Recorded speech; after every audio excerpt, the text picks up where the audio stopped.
Isa mapagpalang araw po sa ating lahat, mga kabakyard. Ito po, meron tayo ngayon dito mga incubator na ready to ship na po, no? 11 pieces po ito. Actually, 13 pieces po siya, pero hindi na nakaya ng powers natin, mga kabakyard. Siguro, bukas na po ito, no? Itong dalawa, gagawin ko ngayon after natin ma-ship itong 11, no? So, ngayon mga kabakard, papakita ko lang sa inyo. Meron pa rin pong may gusto nung dati natin design, which is ito po, no? Yung orange natin, kaya mix po ang ginagawa natin. Ayan. Ito po yung ating incubator. So, ayan, no? 11. Ayan po. At may konting additional ako dito sa ating incubator, mga kabakard. Naglagay ako ng hook, no? Kasi po may mga iba na naghahanap ng hook or ng lock dito sa ating incubator. So, why not, no? Lagyan natin ng hook lang para ayan, no? Para hindi lang po parang no, hindi na nabubuksan agad. Ayan. So, may hook tayo dyan. Matibay naman po yan, hindi yan naalis. No, mga kabakard, basta-basta. So, ayan. May additional tayong hook. Para po sa mga nagre-request. So, lahat na ng incubator natin is may ganyan. Ayan. Ganon din po ito. So, ang inaantay ko na lamang po ngayon, mga kabakard, is yung bubble wrap natin na in-order. Kasi nga po, wala pa din. Ang gagawin ko dito after ko po kayo ma-update sa mga may order po sa atin. More on Shopee po tayo, mga kabakard. Hindi po tayo kilala. Sa Shopee lang po nabili yung iba, no? Yung iba naman po is subscriber din natin, pero ito, karamihan dito is sa Shopee po talaga. So, yan, mga kabakard, yung ating incubator. Yan, cabinet type. Yan po. Meron na siyang hook. Nilagyan ko po ng hook. Lahat na yan may ganyan. So, yan, mga kabakard. Mix to, no? Yung orange natin at yung brown. Ito nga po yung gusto ko. Mas mahal nga po itong covering nito, mga kabakard, no? Pero may naghahanap pa rin po talaga ng itong design na to. Itong kulay na to, I mean, no? So, yan. 11 pieces, mga kabakard. Yung isa is kapitbahay ko lang po ang bumili. So, yan, no? 11 pieces. Ready to ship na po. Lahat to is na-testing ko na, mga kabakard. Wala lang tayo talagang extension na ganito karami para ipakita ko sana sa inyo. Pero lahat po yan is na-testing na. No? Ayan. So, hindi po ako nagpapaship na hindi ko po tinetesting, mga kabakard. So, yan. Marami-rami na po ito. At siguro soon is kakailanganin ko na ng kasama na gagawa. Kasi ito po, hindi na biro yung dami, mga kabakard. Salamat po sa mga walang sawang sumusuporta sa maliit na shop natin sa Shopee.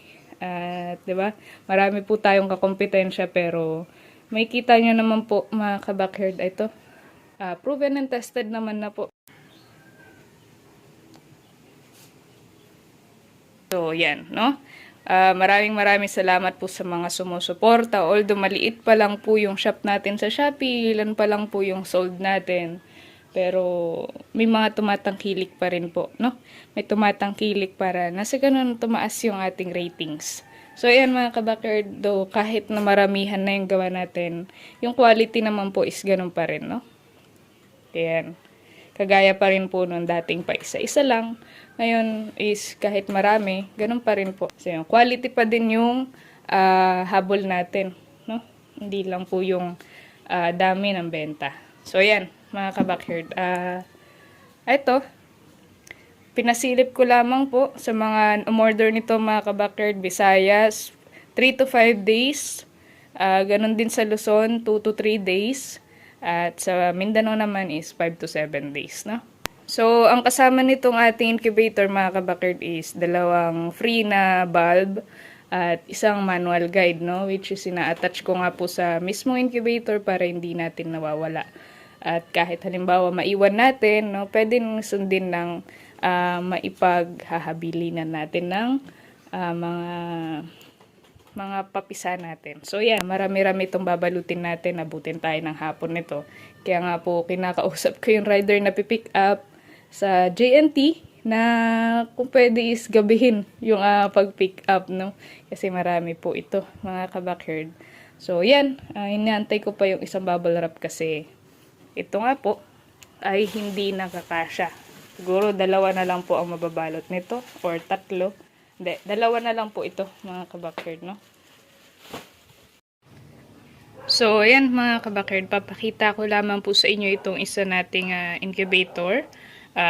Ito po ay pinasadya, no? Ayan. Ito po yung lagayan ng mga itlog. So, hindi po talaga gumagawa ng ganito mga kabackyard, no? Pinagbigyan ko lamang po yung nag-request, si sir, no? Na kasi yung mga sinasalang niya daw ay nagkakandahalo-halo. So, ayan. Ito po ay may additional sa payment, no? Ayan po, may screen. So, ayan, siguro more or less, o pwede tag sa 10 itlog kada isang boxes. May partitions ang lagayan natin na itlog. So, kahit 10-10 po siguro ay pwede dito, no? Mga kabackyard, ayan. So, ito po ay bound to Camarines Norte, mga kabackyard, ayan.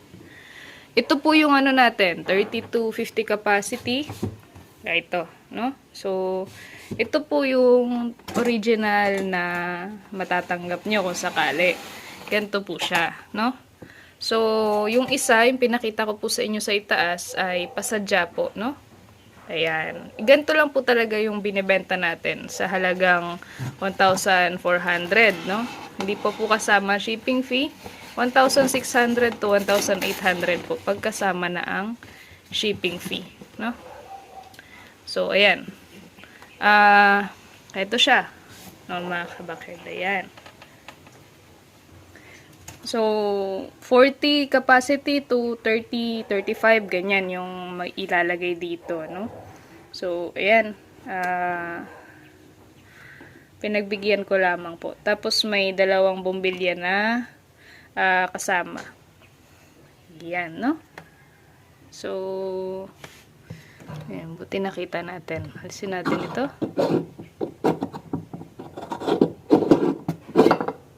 Ayan. So, ito po yung ating may mga divider para paglalagyan po ng itlog. So, hindi na po magsasama-sama yung mga sisiw na mapipisa dyan. Problema na lang po nila is yung pag-iikot, no? Medyo mataas po kasi, no? Ayan. So, yan, mga kabackyard yung ating ipapaship ngayon. Bound to Camarines Norte. Ayan, no?